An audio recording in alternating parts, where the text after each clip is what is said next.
Welcome to the greatest playlist ever. Here are your hosts, Brooklyn Pete and DJ Substance. I'm a little nervous today.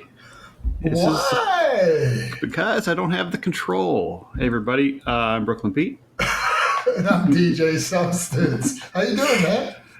It's just a little scary. So, last week you brought up that we were going to change things around a little bit, whereas I was going to not know all the songs that you brought to the show, and I said that wouldn't happen for a couple weeks because I already had some of your songs.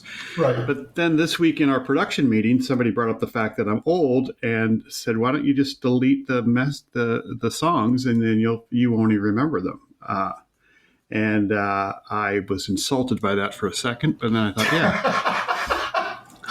So I deleted them, and then I told you I deleted them, so we can do this starting now. And I remember one song by one artist, and only because it was a little bit weird, and but I don't know when that is. So I don't even think it was this week. So by the time you play that, I will have forgotten all about it. So going in blind today, I only know the songs that I have brought to the table. I don't know what you have brought to the table. So we are... That's exciting. Equals.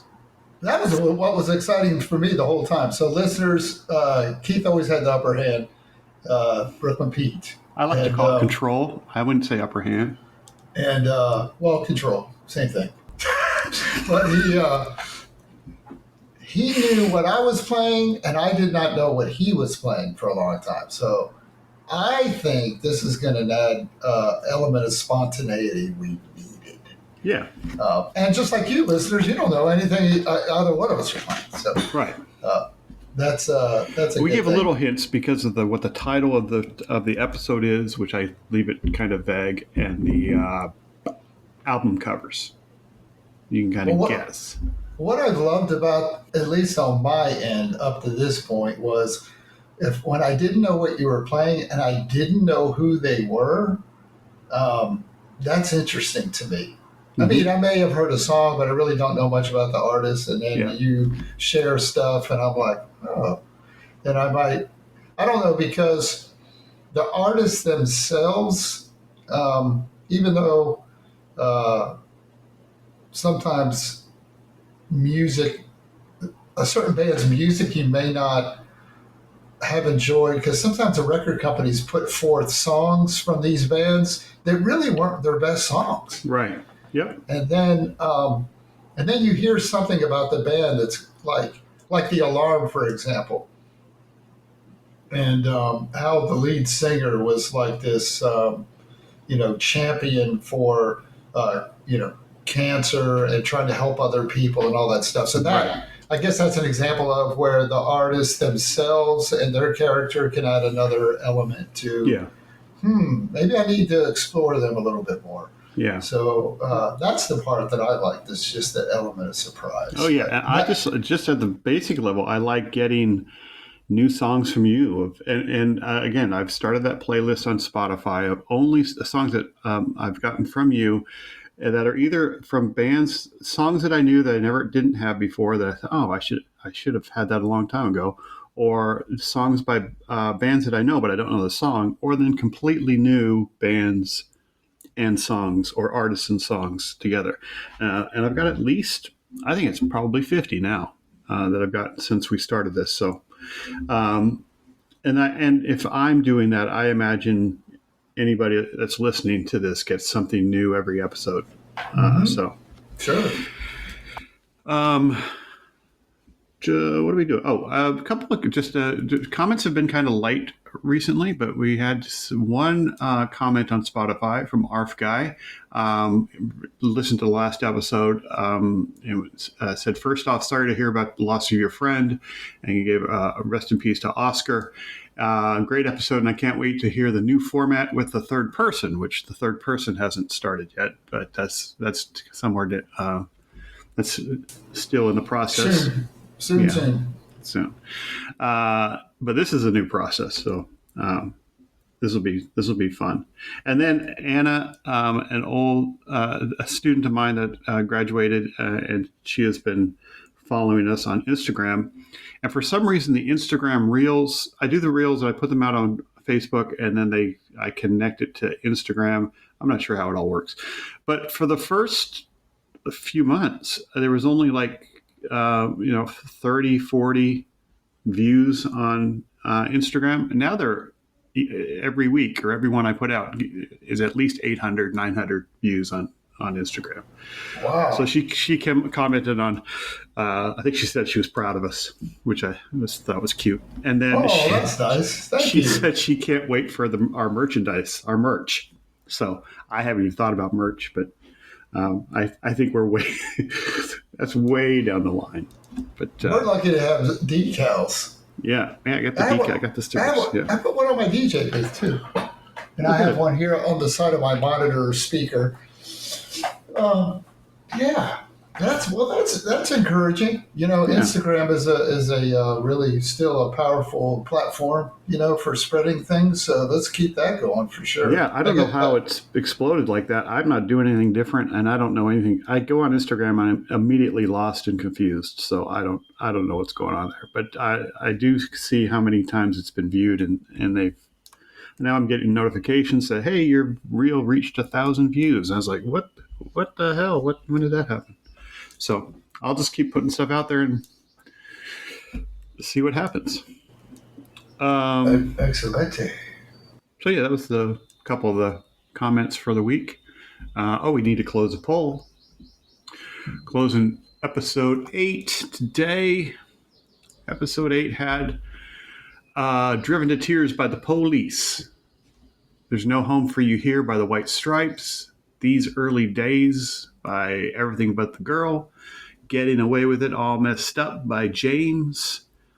What Have I Done to Deserve This by the Pet Shop Boys. And All I Ever Wanted by the Airborne Toxic Event. 2 did not get any votes. That was There's No Home for You Here by the White Stripes. And Driven to Tears didn't get any votes by the Police. Coming in at 12.5% was These Early Days by Everything But the Girl. Getting Away with It and All I Ever Wanted, Getting Away with It by James, and All I Ever Wanted by the Airborne Toxic Event. 25% of the vote, a tie, 25% of the vote. 37.5% picked What Have I Done to Deserve This by the Pet Shop Boys. So nice. That will move on to the next round. Good song. And probably a familiar song to a lot of people too. So that'll be a good mix with the other ones that are already there. That was episode number 8. So if you haven't voted for any of the previous episodes, please go back and vote on those, the ones that you can. I imagine by the time you're listening to this, the first 10 or 11 have closed, but anything after episode 11, if you haven't voted on it, just click on the link. You can vote on it real quick. You don't have to listen to the whole episode. It's great if you do. Vote on your favorite or the one you hate the least. You should be able to find, usually on every episode, there's something that you probably know and like. So please participate. We appreciate it. And with that, have we done all the housekeeping? I think so. I guess I need to get a little more connected again with Instagram. I've been off socials for a while. I don't know. I guess I'm fasting from socials right now. So. There's nothing wrong with that. Yeah. And it's sort of peaceful. I recommend, we're so overwhelmed, I think, with connection. Sometimes we're too connected. Yeah. But equally, you can be as lonely being, thinking you're connected on social media. But anyway, it's been a good thing. I do that every now and again anyway. But it's funny how people that don't know that you've done that, they think that you've unfriended them or whatever, and they're Right. like, insulted. I ran into people just, I don't know, random or out and about or whatever, and they're just acting kind of weird. And then, when they haven't before, and then I'll instantly bring that up. I'm like, sorry, I haven't seen you on social media. I'm completely off social media. Yeah. Oh, okay. Well, good. I thought you unfriended me or you didn't like me anymore or whatever. I'm like, you do understand that's not real, and we've talked to each other. You're like in my contacts. Why would I not like you all of a sudden because you're on social media? But there seems, I was listening, I don't want to digress too much, but my daughter, we were back and forth chatting in a message thread, not social media, but I was doing a thumbs up on her likes, on her messages. Yeah. And is something wrong, Dad? I'm like, what? She goes, nobody thumbs up anymore. Right. I heard that's thumbs up. It means you're. It's like you're disappointed or something. If you really like, if you're engaged, or you put the heart emoji now and everything. I'm like, why am I going to put a heart emoji on? I'm picking you up in 20 minutes. Right. I know. I don't understand all that, and then all these acronyms of the. I finally just figured out what TTYL is. I'll talk to you later. Yeah, I know. I don't. I have no idea.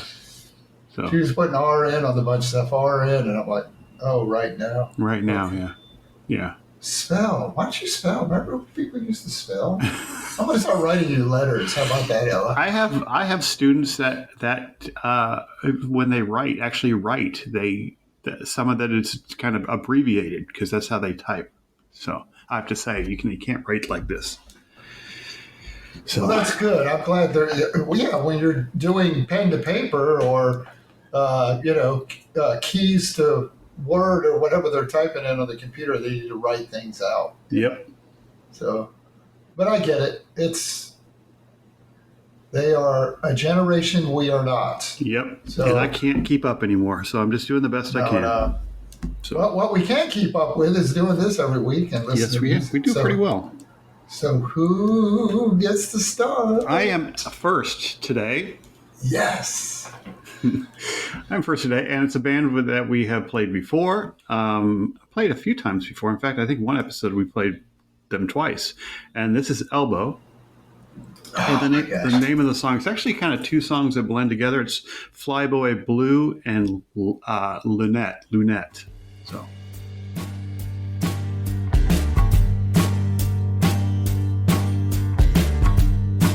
It's a lethal ballet, air traffic congestion. I'm having a baby. Second thoughts, scotch, dinner and someone's dancing on the box. Former MP and no one's watching. My oldest friends are a serious habit. Flyboy Blue, so bring your faces home to my sweet trampoline and acres of crash site love.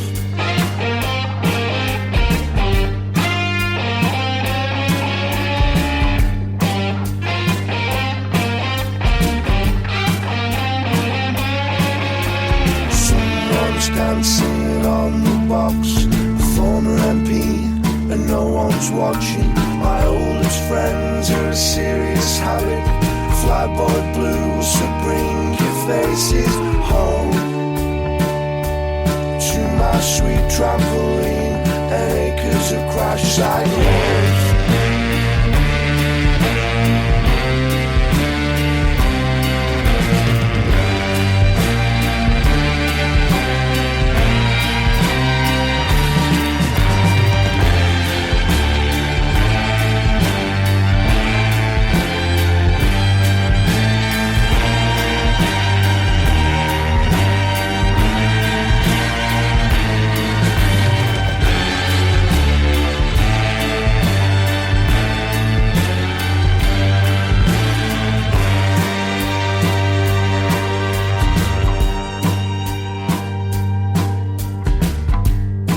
Presidential delays.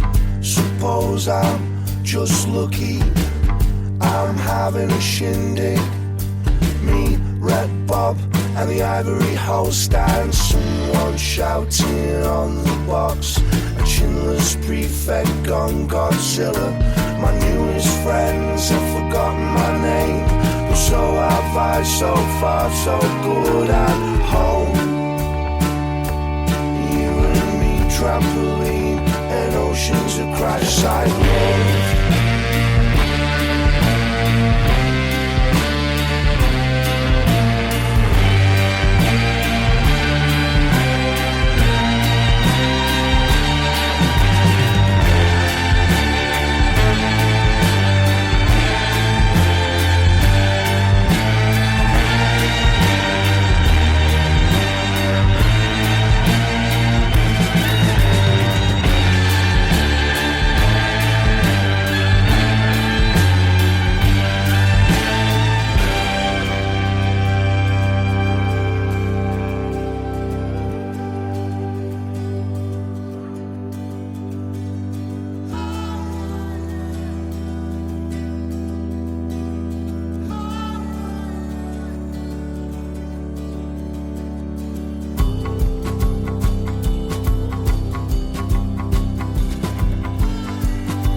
clock. If I stopped, would the bus ever come? Would the dawn ever kiss me forgivingly, knowing what's done?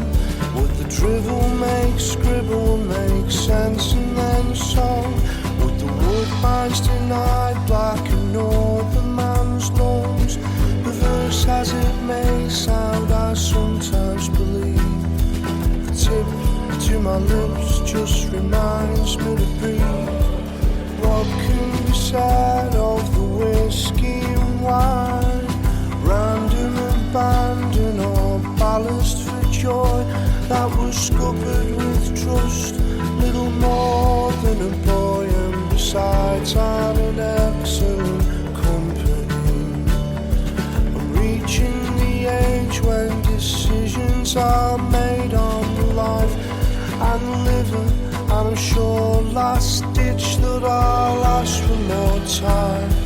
But mother, forgive me, I still want a bottle of good Irish whiskey and a bundle of smokes in my grave.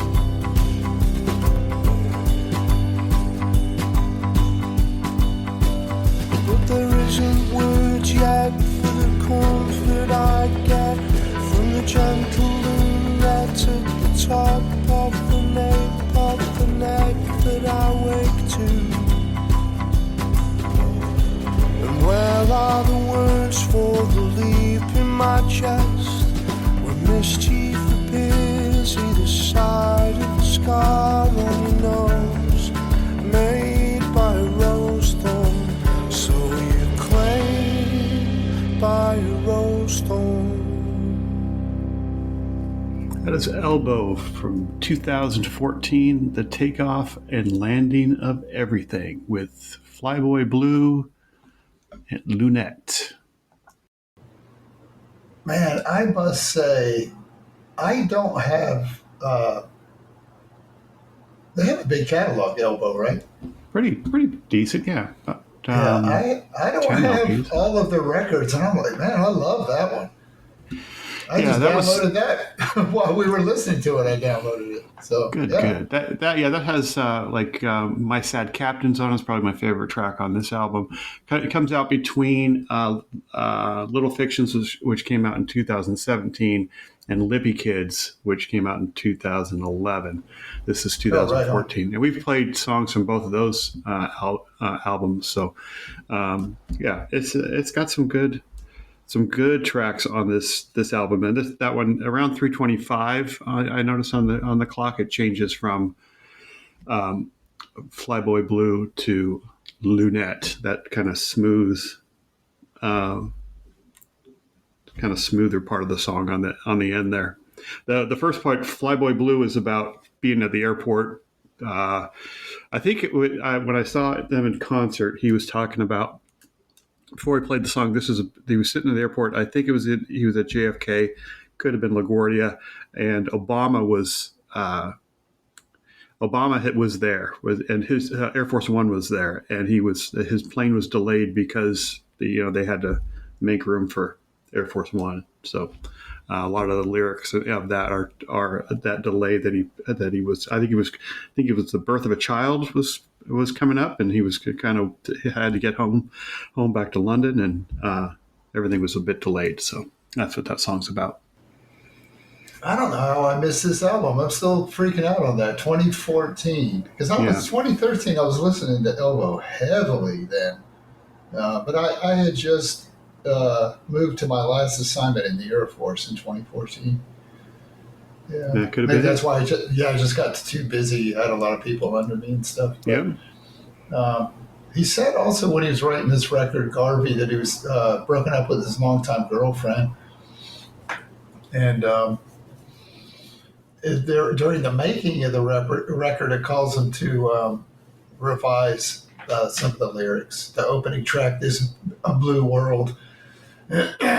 He said Garvey originally stated, "It's almost saying everything from the beginning of time was leading up to the day we met."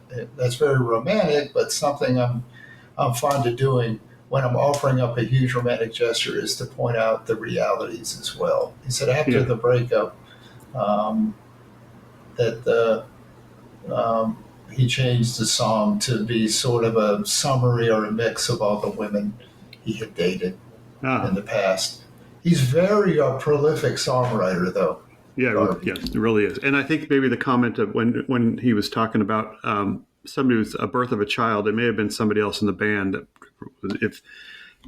If he had just broken up with somebody, I would imagine that it wasn't his child. But maybe I don't know. I don't know the full story there. But anyway, that is Elbow, and we will. I have plenty more of that. And if you like that album or that song, this album's pretty good. So you should definitely check it out. My Sad Captains. I mean, that's coming up. That's you and me. That's us. That's my Sad Captains are the people I hang out with all night and drink with. So that'll be coming up.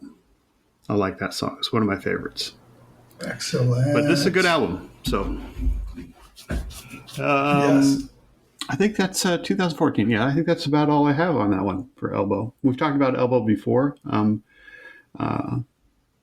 of my favorite bands of the last 10 years. And Guy Garvey's voice is just amazing. And like you said, his lyrics-wise, it's just fantastic. So, yeah, I mean, they can keep coming on. There's a lot of good songs on all their records. I feel like they're one of those bands, definitely, when you buy an album by them, you can guarantee you'll enjoy all, or if not most, of the songs on their records. Yep. So absolutely. I like it. So we're kicking that off. Let's go. I'm surprised. Okay. I'm already shocked. I'm already nervous. All right, DJ Substance. I promise only once today. We're going to go back to the 80s. 1985, The Cure with, let me see if I can do this now. The Cure with A Night Like This.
Always and never is all.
How do you like them apples? I love them apples. So good. Gotta always throw a little Cure in there. I mean, again, it's just, I think that band, over the past 40 plus years, probably going on 50 now, Rock and Roll Hall of Fame, they're in there. Robert Smith, phenomenal guitarist, songwriter, Simon Gallup, bass. 1985, this was their sixth studio album. And the first one I listened to was the Head on the Door. Like many, Yeah. It was a good one. And it was right after this. It must have already come out, because right after I started to listen to this, my roommate had this, and then I got Standing on the Beach, which was their singles that came out in '86.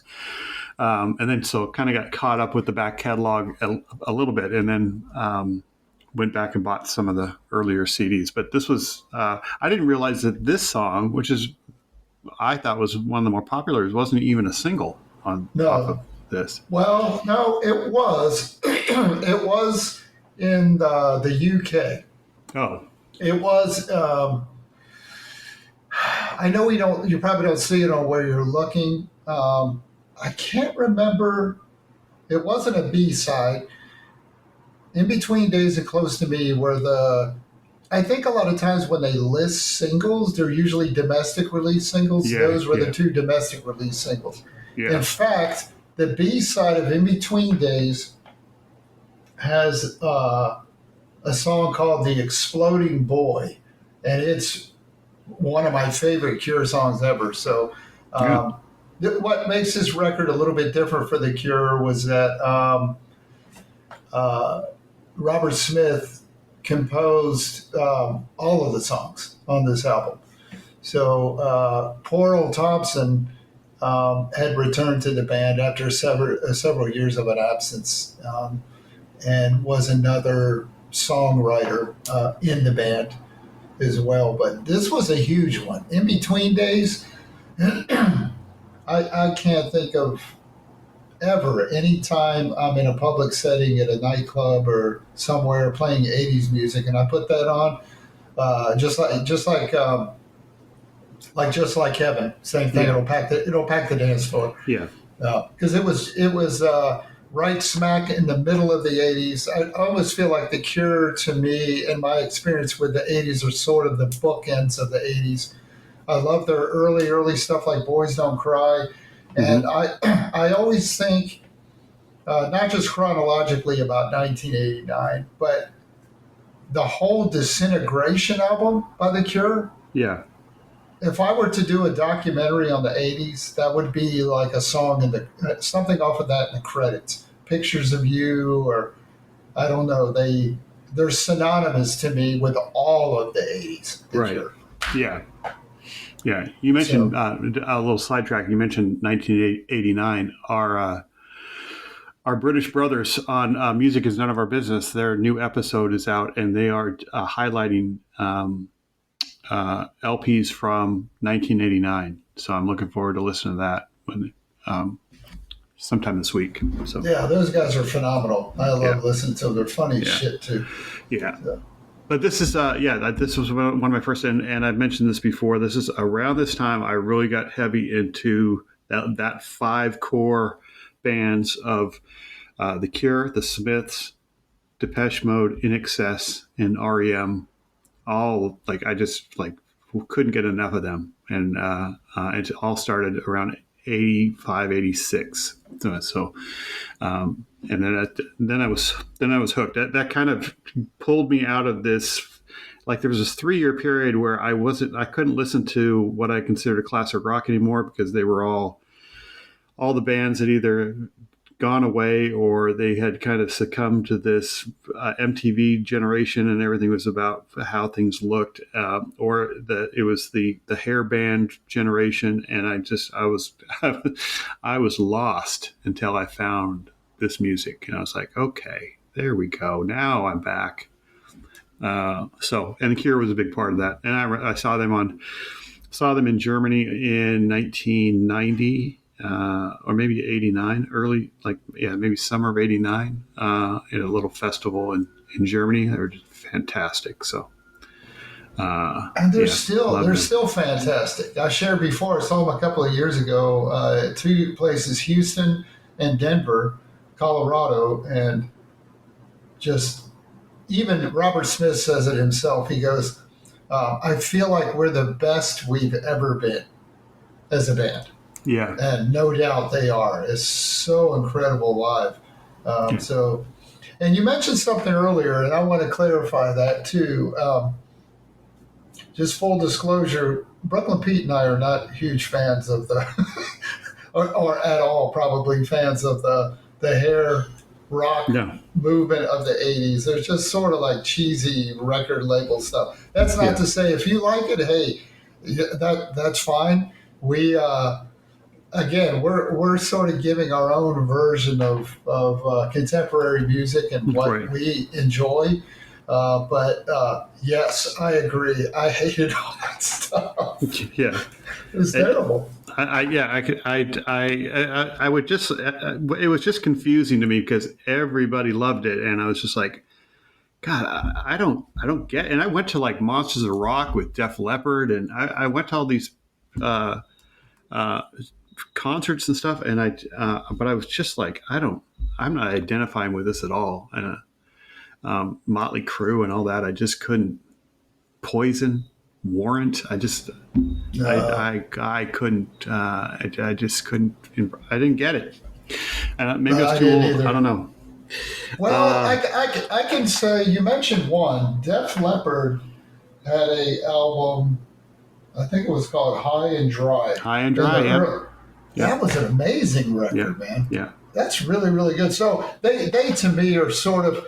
I think I would sort of classify them as the classic rock for sure. Yeah, because they were more late 70s, and then they got kind of caught up more in that the hair rock. I think the record label would see a theme, and I understand it. We say artists, but they're not starving artists either. They're trying to make money, and if they can get on something that's By the way, side note, if you have Def Leppard Hysteria, if you open up the booklet or whatever when the CD came out, if you open up the thing that came with the CD to the center piece, you see a picture of them. It's taken from backstage, looking out of the crowd of Monsters of Rock in Mannheim, Germany, and I am in the crowd. Shut up! I can point to myself. Me and Joe Isabella standing in the crowd, and I took a picture of Joe Elliott, the lead singer, around the same time this picture was taken, and I can pinpoint exactly where I am. I see my face. You're a rock star. I am a rock star. That is so cool, man. Now I'm gonna have to go find that CD. Where am I gonna find that at? I'll show you the picture. I found the picture online. I'll show you where I am.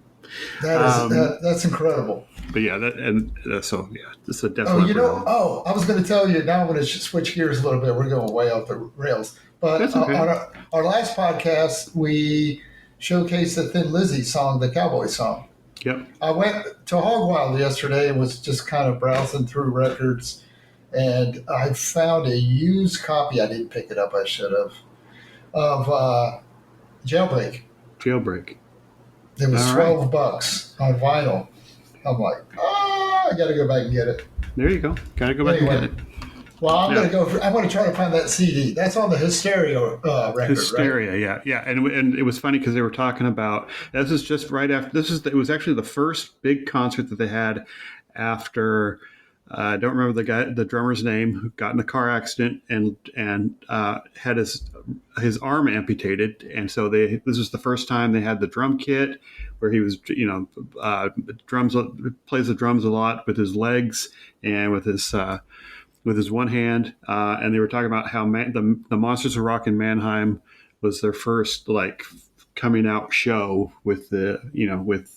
I think it's Rick Savage, and that he may have been the bass player. I can't remember what his name is. Anyway, they weren't sure how that was going to play, and he did very well. And I think he's still drumming with them. So his name is Mr. Richard Allen or Rick Allen. Rick Allen, yeah. I think it's an incredible story. He comes back after that and Still killing it. Yep. Yeah. But That's you're right. amazing. High and Dry that's what Bringing on the Heartache. Was that on that one? It was anyway. Late '70s was when they were. Yeah, I liked them quite a bit. It was when Pyromania and Hysteria came out. Then they started becoming, like Pour Some Sugar on Me. It's like, I don't even understand this music. So I don't either, man. Anyway. But anyway. Okay. I sounded old right there. I don't even understand this music. It's funny how we went from The Cure, Head on the Door to that. I love it. Moving on, my next song is not too far away from yours. This is August of 1987, a song that most people that were alive in August of 1987 know quite well, and that is Midnight Oil with Beds Are Burning.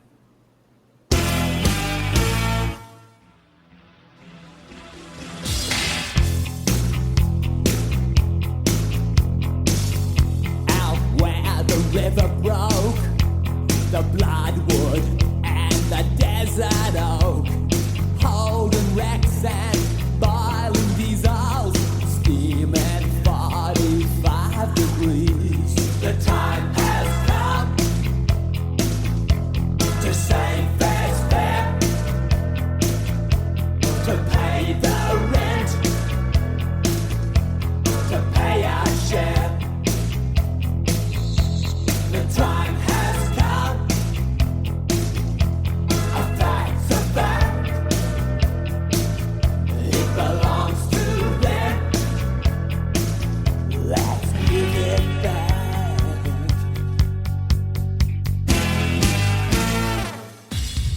How can we dance when our earth is turning?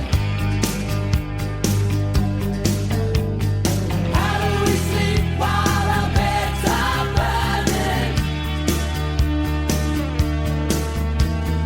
How can we dance when our earth is turning? How do we sleep while our beds are burning? The time has come to say fair's fair, to pay the rent now, to pay our share.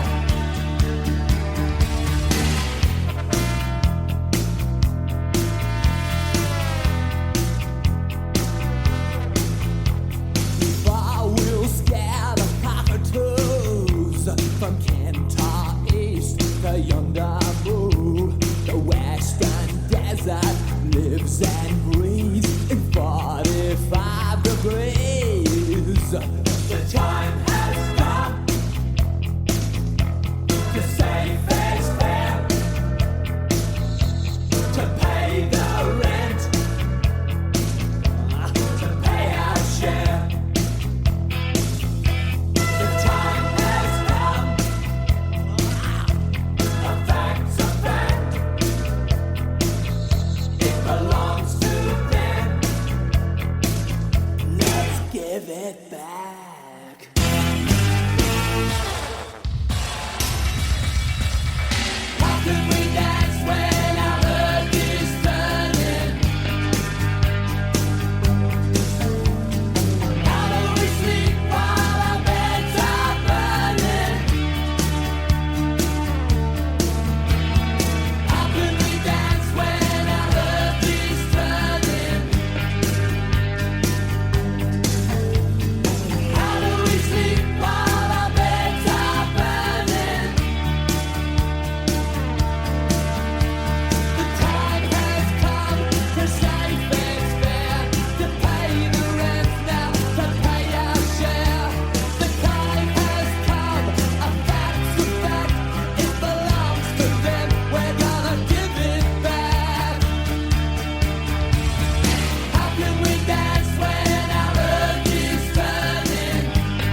Beds Are Burning by Midnight Oil from August 1987, the Diesel and Dust album.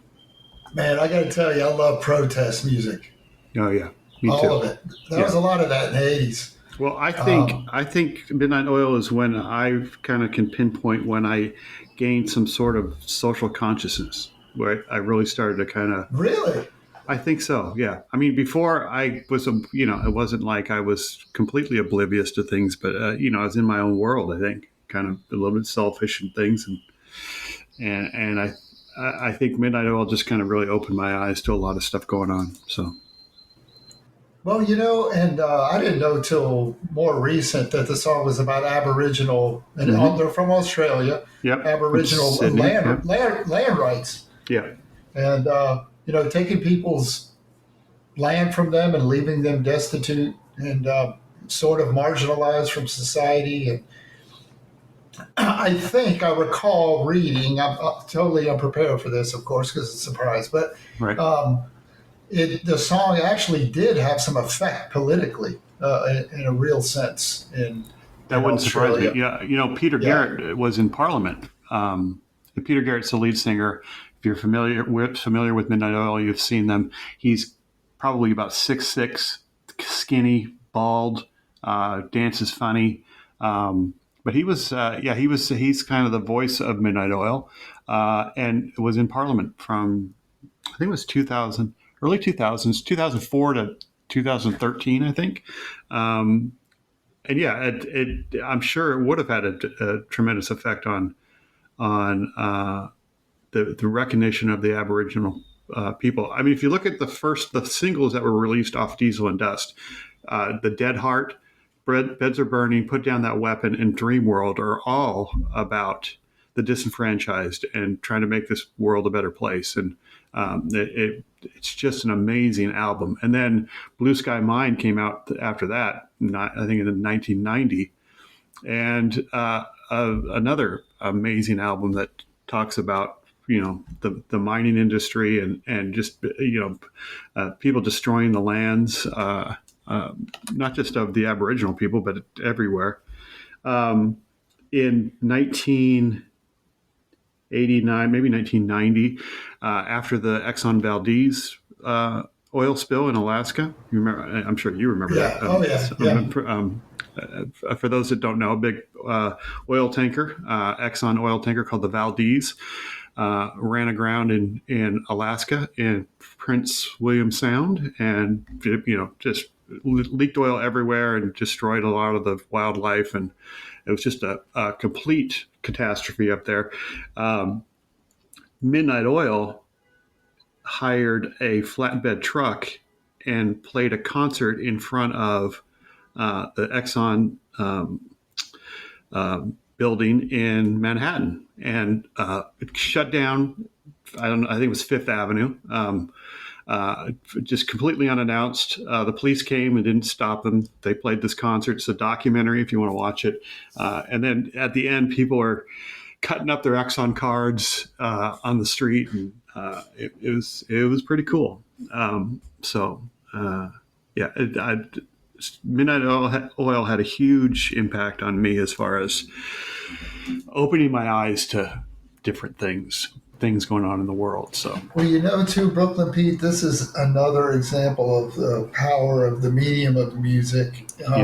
Because this particular song you played was a global hit. It was huge. Mm-hmm. And so getting where else at that time would you be able to get a message, a localized message about injustices out across the world as quickly as you would through music? You know what I mean? Yeah. So, this is a great one. I just texted Andrew, and I'm like, dude, you missed a good one. He is he calls them the Oils. He's a huge Oils fan. Yeah. And he's caught many, many, many shows by this band. So he would have had a lot to weigh in on with this. He was trying to get me to go to one in Atlanta. I can't remember. Something was going on. I couldn't go. Yes. Great band. It left their mark all during the 80s and beyond.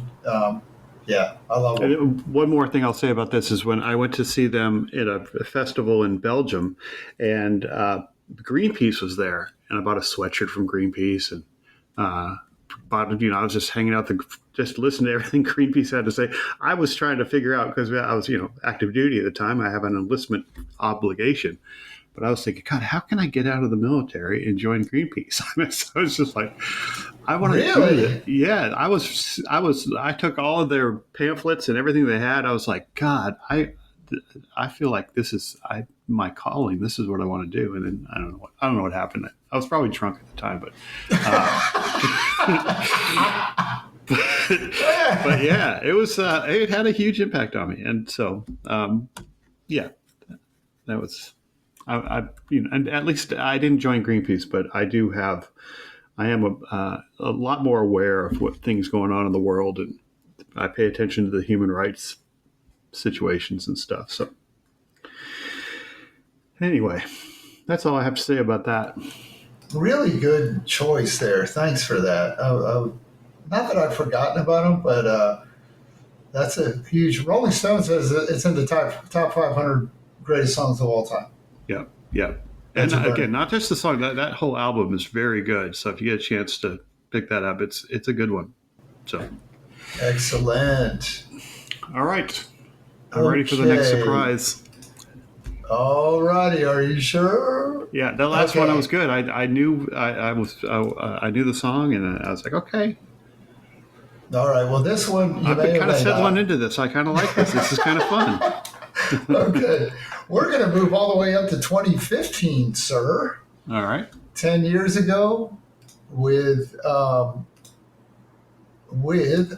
Adams, and All You Had to Do Was Stay.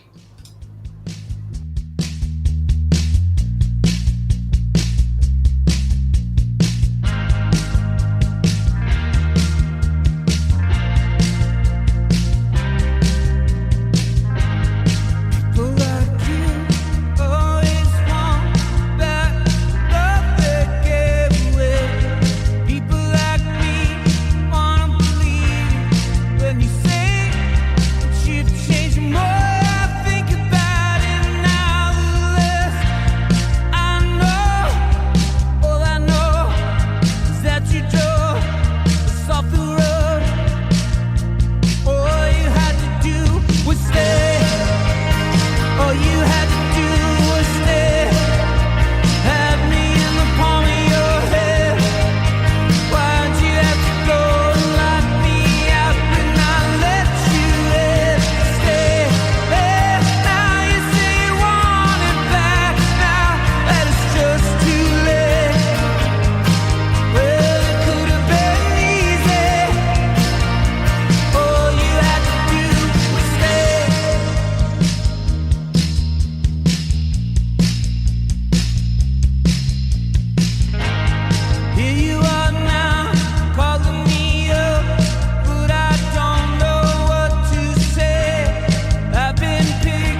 and that is a Taylor Swift cover. Oh, is it? It is. In fact, Ryan, for listeners, not to be confused with Brian Adams, this is Right. Ryan Adams, and this was his 15th studio album. And you're going, Yeah. who's Ryan Adams? Right. No, I'm glad this is one of those artists that I know of. Ryan Adams. I've heard him sing. I liked his music, but I just, for whatever reason, haven't collected anything by him. And so this is perfect. This is exactly what I need. Did not know that this was a Taylor Swift. Well, cover. I got one better for you. He actually covered her entire 1989 album. Now, Oh. what I like about this is, why are we talking about Taylor Swift? Because normally we would not be talking about Taylor Swift. But Ryan Adams actually became interested in this album. He was married to Mandy Moore. And when they split up, he started getting interested in this record. And I can tell you, it's a great song, right? Yeah. Mm-hmm. She wrote the song. I mean, it's just, he put his own, rock spin on it. Well, you should hear Shake It Off, man. He does it like on an acoustic version of it. Shake it off. The real kind of dancey one, but it's really kind of stripped down. And I was like, wow, I didn't realize she was a pretty prolific songwriter. Yeah, no, and I don't proclaim to be a Taylor Swift fan, but I have a tremendous amount of respect for Taylor Swift in her songwriting ability, and the number of songs that she can create. It just had another album come out, and huge, probably the most popular singer-songwriter in the world right now. But yeah, I am not. I don't own anything by Taylor Swift, but I have tremendous amount of respect for her craft, what she does. Yeah. So, I hear songs and I don't hate them. So, but this is good. It is good. He's an artist. So this is 2015. And this is actually from Andrew. I started listening to Ryan Adams. And then I went back to 2014 to listen to the self-titled Ryan Adams. And then after this, about 2 years later, he released an album called Prisoner. Amazing, amazing record. Ryan Adams started gaining some quote-unquote marginal popularity in New York, but it was during the time of Interpol and the Strokes. Yeah, I was going to say I thought he was from New York, but I see that he's from North Carolina. He is, but I thought he was. But he lived in. Or must have relocated. He lived in the city, and he knew all these other band members. But he had a band. I actually saw him a few years ago here in San Antonio, and he just did an acoustic set, and it was unbelievable. The guy's like super, super talented and self-taught. Didn't know how to read music or anything, and so. It's impressive. Taylor Swift said she actually credits Ryan Adams as one of the artists who shaped her songwriting. She goes, the favorite part of his style for her is creating music is his ability to bleed aching vulnerability into it, and that's what he's done with my cover project, his cover project of my album 1989. And she was super honored that he did it. So. Listeners, if you have some sweet tooth, if you will, for Taylor Swift, maybe try to listen to this record in another way. Yeah, that certainly 1989, but he is an artist that I've really learned to enjoy. So Ryan Adams from his 15th studio album 1989 with All You Had to Do Was Stay. that is very good. I like that. And I didn't realize it was Taylor Swift, and I still like it. So, and I like Taylor Swift.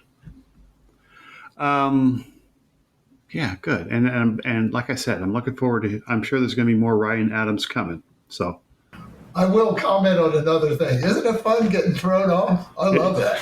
You got to be a little spot. It You know, is. when you're just like, it's like you're going, okay, what is this? I don't know what's happening right now. Yeah. But- And I thought you said Bryan Adams, and I was like, oh, and then I saw it come up. All right.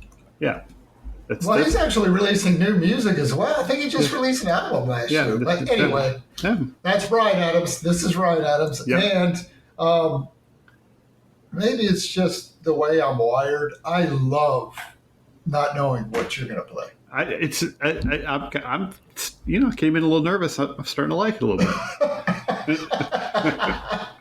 You'll do fine. And I know you. You have to understand, listeners, Brooklyn Pete's MO, if you will, is he's got to know exactly what the hell is going on. He needs a checklist. Yeah, I don't. But this whole thing has been this. When he considered me even coming to this podcast, I'm walking in here with pajamas on, y'all. I'm just full disclosure, and I'm just turning it on. And what are we talking about today? Yeah. Because we're both obsessed in different ways, and so you just kind of bring that in there and talk about what you hear. I think you're going to enjoy the last one too. But I digress. Let's go to your number 2. And real quick, as we talk about that we just like to talk about stuff. I don't know if you've noticed, but in the last maybe 5 or 6 episodes, we go well over an hour now. It used to be, about an hour. We just did. We just got to an hour. Yeah, we still got 2 songs left. Yeah. So I love it.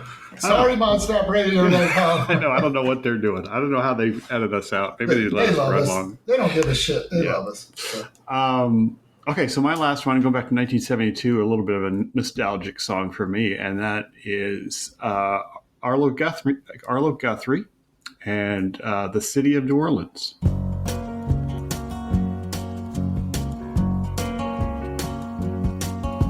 Riding on the city of New Orleans, Illinois Central, Monday morning rail. 15 cars and 15 restless riders, 3 conductors, 25 sacks of mail. All along the southbound Odyssey, the train pulls out at Kankakee and rolls along past houses, farms, and fields, passing trains that have no name, and freight yards full of old black men, and the graveyards of the rusted automobiles. Good morning, America, how are you? Said, don't you know me? I'm your native son. I'm the train they call the city of New Orleans. I'll be gone 500 miles when the day is done.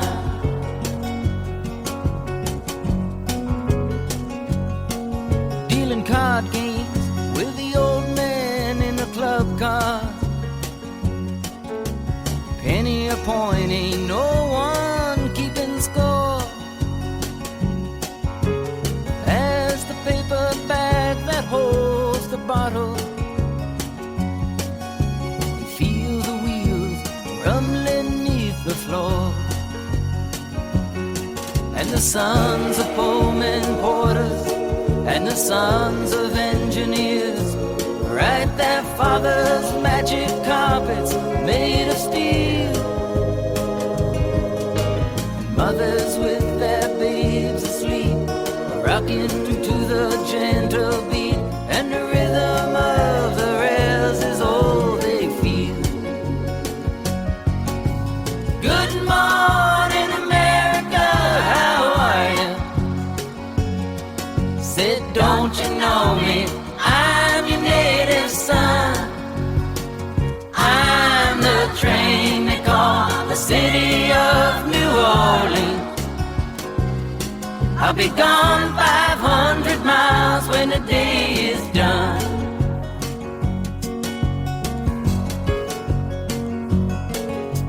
Nighttime on the city of New Orleans, changing cars in Memphis, Tennessee. Halfway home, and we'll be there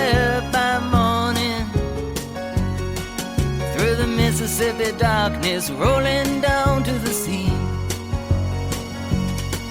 But all the towns and people seem to fade into a bad dream, and the steel rail still ain't heard the news. The conductor sings his songs again. The passengers will please refrain. This train got to disappear in railroad blues. Good night, America, how are you? Said, don't you know me? I'm your native son.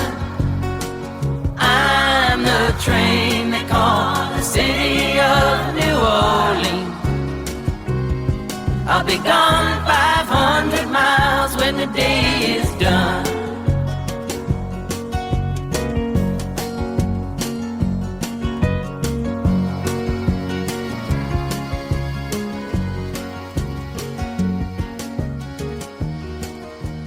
That is The City of New Orleans, or New Orleans, by Arlo Guthrie. From 1972, originally written by Steve Goodman and recorded by Arlo Guthrie. It's also been recorded by Willie Nelson and been done several other times. Song about the last kind of train, last passenger train running from Chicago to New Orleans. The train is called the New Orleans, and it's just kind of a nostalgic ride through that Midwest part of the country, and kind of makes a reference to railroads being replaced by highways, and just a good folk song. And the son of Woody Guthrie. The son of Woody Guthrie. Right? Yeah. From and there's a little theme here going, Brooklyn Pete, with he was actually more of a protest songwriter. Yep. Wrote about social injustice, as well as like the Midnights. Yep. Alice's Restaurant was I think the song he's probably most famous for. That song is like an 18-minute story about. I don't even remember what it was about, but that's the one that he's probably most famous for. But I like City of New Orleans. I remember hearing it when I was a kid, and it's just always stuck with me. It's just a good sing-along song for me. But it is, yeah, and it's a classic American song, that's for sure. Yeah. Very good. Yeah, and something else. Coincidentally, Huntington's disease ran in his family. I was reading that too, where there was a Woody Guthrie, presumably with his wife Marjorie. They had 8 children, and 2 of his sisters died from Huntington's disease, which Woody Guthrie ended up dying of in 1967 as well. Yeah. So crazy. And if you happen to see the Bob Dylan story, what was the name of that? A Complete Unknown. You see Bob Dylan meeting Woody Guthrie at the beginning, and Woody Guthrie plays a kind of an inspirational role to him throughout the film, and throughout his early years of recording. And Arlo Guthrie kind of has a Bob Dylan sound to him, his voice. And Arlo Guthrie is also from New York. He grew up here in Brooklyn. So it doesn't kind of sound like it because of that folk country vibe you get. But right. He is a New Yorker. Still with us. New Yorker. Yep. From your hood. Yep. I think he grew up Coney Island. So just right over there. Excellent. All right, sir. Okay. That is all I have. What are we closing out with? All right. We're gonna jam out a little bit if you're ready. With the mid-90s Brian Jonestown Massacre. Got my eye on you.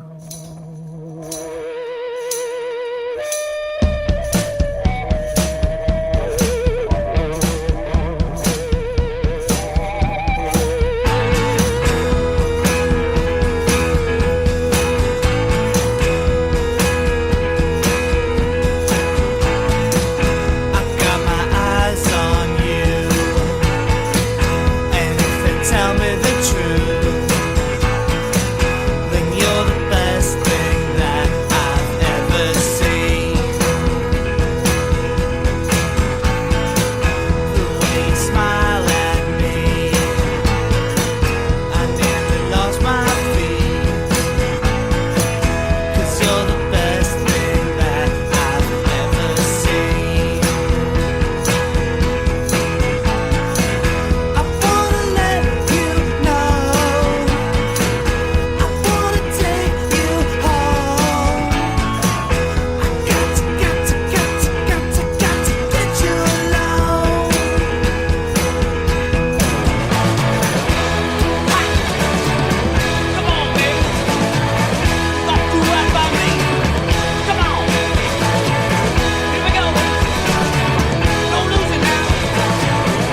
Jonestown Massacre.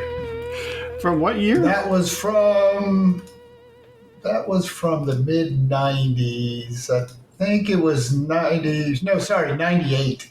It was released. Now, I would have guessed 68. If you would, well, this band channels psychedelic rock of the 60s for sure. Yeah. I recommend to Yeah. the listeners, you're probably going, what in the world's going on? Brian Jonestown Massacre was actually great friends and played with often a band that really became super popular during the 90s, which is the Dandy Warhols. And they were all great friends. There's a great documentary film that when you turn it on, you can't turn it off. It's called Dig with an exclamation point. It was released in 2004, and it chronicles sort of the ascent of the Dandy Warhols as they hung out with Brian Jonestown Massacre to sort of at the same time, Brian Jonestown Massacre descent. Primarily because the brainchild behind the band, Anton Newcomb was his name, is his name, addicted to heroin. And when you watch the documentary film, they're like a total shit show. But at the same time, record companies and other musicians are saying this guy is way ahead of its time, super talented. I've seen them live, unbelievably incredible. Anton's sort of the spoiled child, and if anything is wrong with the sound or whatever, he's been known to just stop playing and walk off the stage. It was funny. So when I saw him in San Antonio, we got a little bit of that because they were getting some feedback, and it's usually like 8 or 10 people in the band. And he plays guitar. He has like a couple other guitarists, percussionists, bass, but a little bit more. They'll have. He has one of the band members that just plays the tambourine. That's it. And you could kind of hear. You really couldn't hear the feedback, but he was like, "Stop! Stop! Stop! Fuck this!" He goes, "If we want to hear feedback, we're perfectly capable of producing our own. Now get this shit fixed." And then it was like a couple of minutes later, it was like they got back into it, and that was the last that we.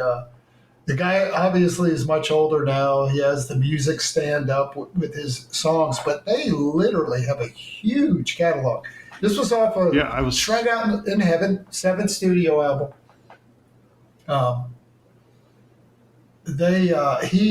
Anton is also mentally ill, which weighs into a lot of issues. He's bipolar. I understand now he's doing much better. They've released, I think there was just a single release this year by them, but check them out. Brian Jonestown Massacre. Absolutely, yeah. Yeah, I'm looking at, 98. I'm trying to think of what was out in 98, because this sounds nothing like what I would have been listening to in 97, the late 90s. No. But when I heard this album and some of the other ones, there's a track called Ananome that's really, really good. When you start listening to their music, it's really good. Yeah, that psychedelic rock. Yeah, it's I would have thought 68, and then there's a little bit of the Strokes and the Hives in there, and some and the White Stripes, but that's like 10 years later, or maybe 7-8 years later, like more middle of the 2000s. So this doesn't fit in with anything I would have been listening to at that time. And it came out on TBT Records, but again, when you watch this documentary, I think it was during about the time they were filming, recording this album and some others. They're fighting literally every day. Everybody's on drugs. He's firing band members. Matt Hollywood, who was the guitarist at the time, contributed more than Anton, which is because he was just incapable of doing anything. He was addicted to heroin. But they made it through the record, and the guy can just stand there with a guitar and write like music is just in his head all the time. So Yeah, check them out. Maybe this is a good starting point. Maybe some others. Yeah, But I'm sure they're going to show up again for me. that's very good. And by the way, I'm Okay. sure, but that was the last song, so hopefully everybody is voting. Another great choices, 6 songs to choose from. Some great choices there. So please vote while we are wrapping things up. Yeah, that was a good one. That's a new one I never heard before. I like that. That was different. That was different. You already mentioned Hog Wild Records, so we'll just touch on that again. Hog Wild, real quick, it represents those small record stores that you may be going to, and if you are starting a vinyl collection, please go to those record stores and pick that album up and hold it and get a feel for it before you buy it. There's nothing wrong with Amazon or mail order, but that the experience is going out there and supporting those small businesses and getting something for yourself. ModSnap Radio, we apologize. We ran a little bit long again today, but ModSnap Radio is every Monday morning at 9 o'clock. Is it 9 o'clock? Yeah, 9 o'clock your time, 9 o'clock Central. Yes. You will find us on ModSnap Radio.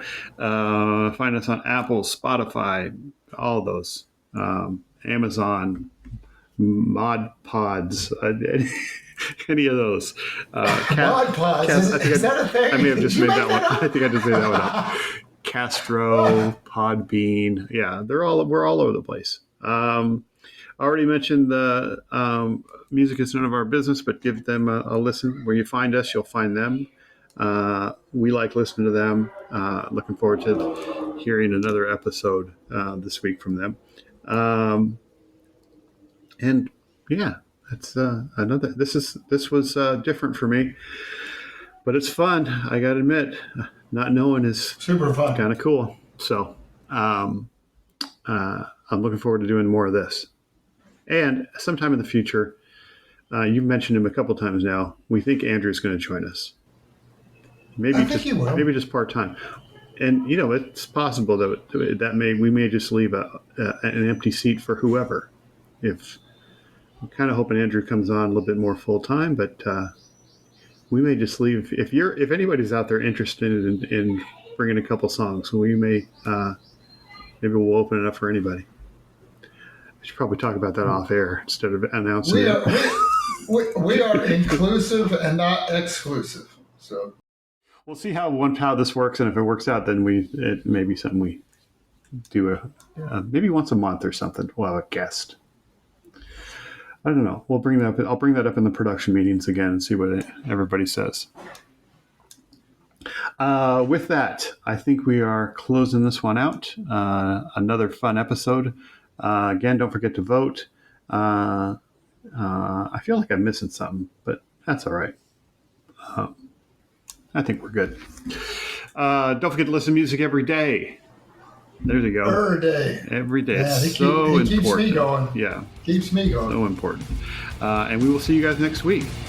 See you next time. Peace. Thank you. Peace out.